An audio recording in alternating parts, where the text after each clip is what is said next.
Hallelujah. Let's say hallelujah. Imana yacu ihimbazwe cyane. May our God be glorified. Hari icyo nshaka kubasaba. I have a request to you. Ndashaka ko mwiga iri joro kwemezanya n'ijambo ry'Imana. I want you tonight to learn how to agree with the word of Umushumba God. yabikomojeho. Ariko ndashaka ngo wige kwemezanya n'ijambo ry'Imana. But I want you to agree with the word of God. Kubera ko Satani ari umujura. Because the devil is a robber. Agenda azana utuntu dutandukanye kugira ngo atudistabinge. He brings different things for disturbing us. Utubazo, some problems, ibigeragezo, trials, ibitero by'umwanzi. attacks from enemies.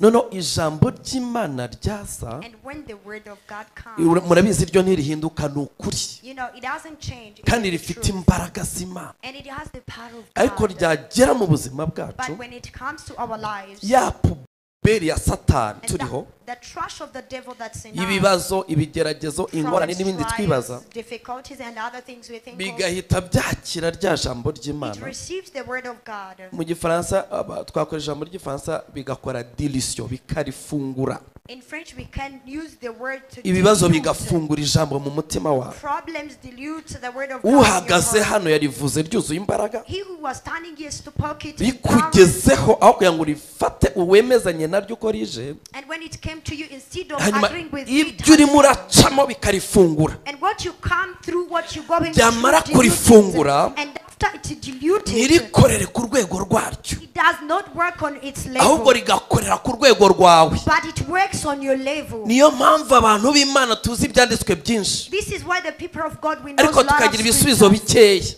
but we have few answers. Ntabwo tuzi kwemezanya n'ijambo ry'Imana mu buryo bwaryo original. We don't know how to agree with the word of God in its originality. Urugero, Zaburi ya 23:2 yarakubwiye ngo, For example, Psalms 23:1, yemeje umutima wawe ngo Uwiteka n'umwongero wanjye sinzakena. He convinced your heart that the Lord is your shepherd, you shall lack Ariko nothing. iryo jambo iyo rije But when this word comes, risanga wenda utarishyira abana minerval, it found maybe you had paid the tuition fee of your icyo children. kibazo kigahita gipima ijambo. And that problem balanced the word Wajya of God. kuryizera ukaryizera washyizemo gushidikanya, And whenever you're going to believe, you believe it with naryo doubt. ntirikore uko ryaje, And it does not work as it ahubwo comes, rigakora uko uri. but it works as you are. Bigatuma usengana ikibazo igihe kirekire And it makes you pray with the problem for long, kidakemuka, without being solved. atari uko Imana itariho, Not because God is not atari uko living. ijambo ry'Imana ridakora, Not because the word of God does atari not uko work. abashumba tutabivuze, Not because the shepherd did not say. ahubwo wananiwe kwemezanya n'ijambo rye. But because you fail to agree with the word